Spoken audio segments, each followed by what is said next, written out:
Okay, Renee Cronley, When We Were Wild.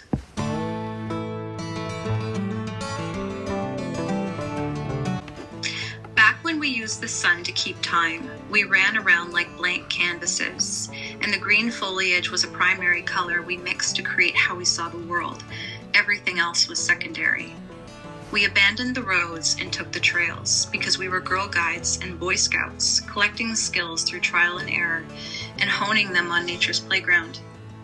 We climbed trees and swung from branches, admiring the canopies and eagles' nests before jumping down onto the mossy carpet and skipping by bluebells and pink lady slippers to raspberry bushes for a sweet treat we could toss into the air and catch with our mouths. We discovered abandoned mines with rock drill cores in wooden boxes and marveled at their mineral treasures. We used shedding birch bark as stationery to draw the map of how we got there, and used the deadfall as landmarks and scratched an X into the ground to mark the spot. We skinned our knees scaling rock formations, proudly wearing our scrapes as marks of courage, and overlooked the wide expanse of glassy lake, reflecting the tall trees and puffy white clouds, breathing in the scenery before diving into the sky. We explored the weightlessness of freedom without abiding by the ordinary rules of gravity. We dried off in the last of the sun's rays and called our goodnights to the loons. Their wails reverberated across the lake in a haunting yet soothing bedtime lullaby. Then we started our journey back home, euphorically tired and wiser than when we left, serenaded by crickets and fireflies, ushering us home along the landmarks we immortalized as monuments to our golden eternity of childhood.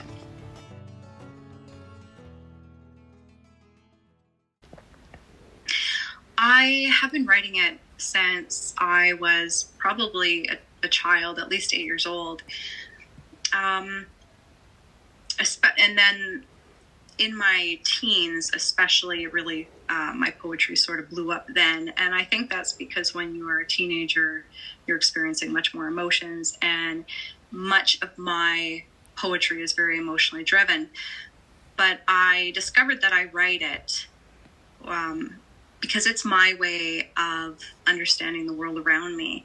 I find it to be a very cathartic process. And I think it's just how I personally process information. It's how I connect with my emotions as well as process it.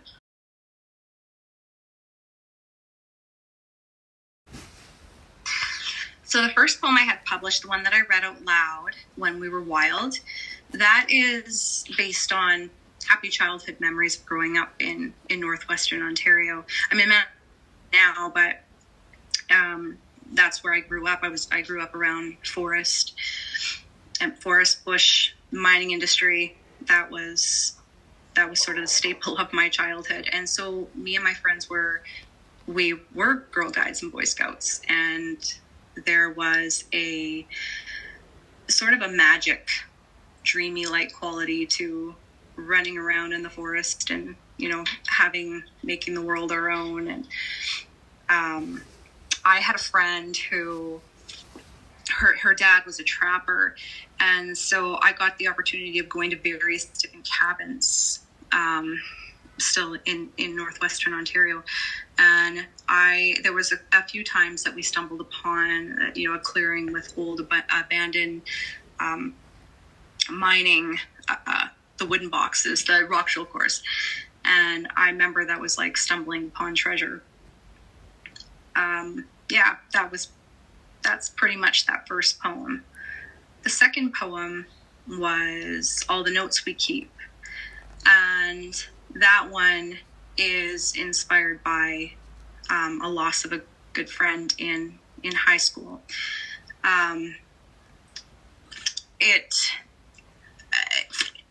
I remember we used to pass notes, all of, me and my girlfriends, and we didn't have phones, like we didn't text and things like that. That sort of kind of came later. So we write on full scat pieces of paper and cut off corners and, just bunch them up and throw them to each other when the teacher wasn't looking. And I kept all those from all my friends. And that kind of gave me the idea of just, how exactly would I word that? It's hard because this poem also sort of, it deals with loss. So I think about those notes and those pieces of paper, and sort of that's all that's left, and there is nothing else. So there's no videos, there's no nothing. And I thought about those pieces of paper being folded like butterflies, and sort of coming to life. And the poem also deals with coming back through dreams to sort of soothe you as you're getting older. All the things in life that you thought that maybe you would have went through together, from graduation maybe to having kids, and all those other landmark life situations that person's not there for, sort of coming back through dreams and helping you through it, letting you know that they're there.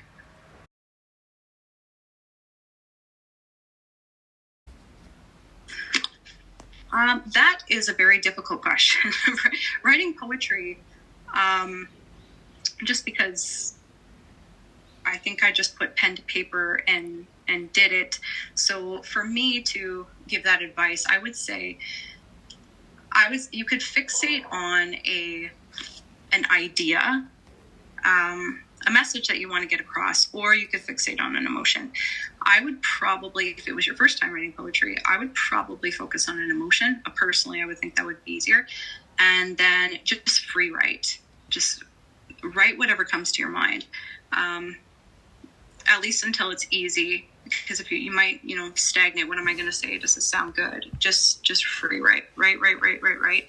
And then you'll find that a block will sort of become removed.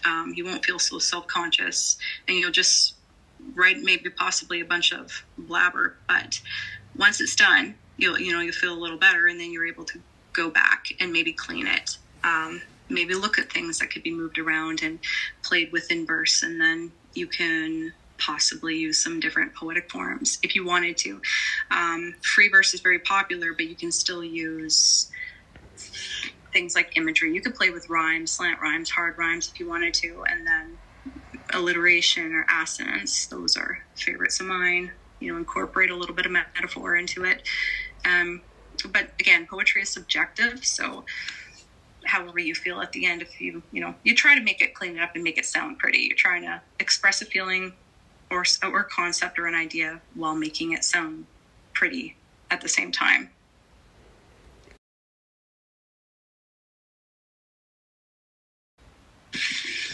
For reading a poem, I think reading poetry, even when you are a poet, sometimes can be daunting. And poems can be, some more than others can be harder to digest. Some are more abstract and some are more simple. But the best thing that you could do is read a poem twice in a row, at least. Read it once, kind of and then slow down, read it again. And then in that second reading, see what popped out that second time that you didn't catch on the first. Never skip over a word that's unfamiliar. Always pay attention and sort of look that up, because in poetry, you're saying a lot with very little. And so every word in there counts, and every word in there is meant to be in there. So the odds are that the poet is definitely using that word for a reason. And you can use those words in terms of a double entendre, or one word has several meanings. And that's the beauty of poetry. You like to play with words. And so you could be using a regular noun. Each word can be a noun, or many of them are, but also have it as a verb or an adjective. But you might deliberately use an adjective as a verb, or something like that, to give the poem a different meaning. So if you are unfamiliar with any word, definitely look it up.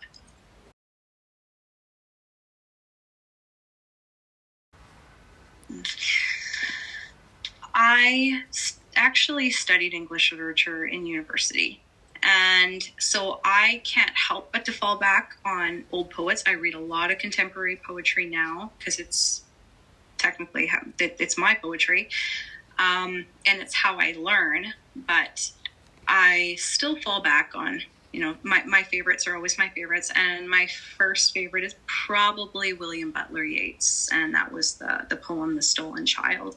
And it really captured me in class when our professor had read the poem out loud to us. It really, really spoke to me.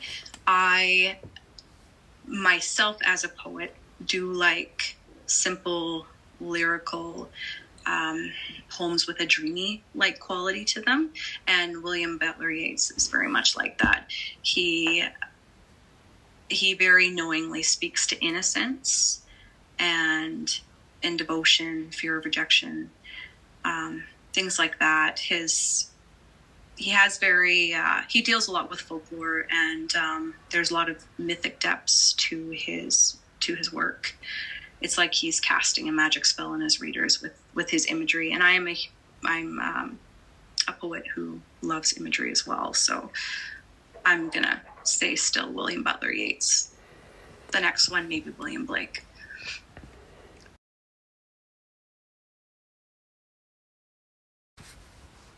Oh, sure. I'm working on a poetry book right now that called Burnout, and is going to be published with Off Topic. And it tackles nursing burnout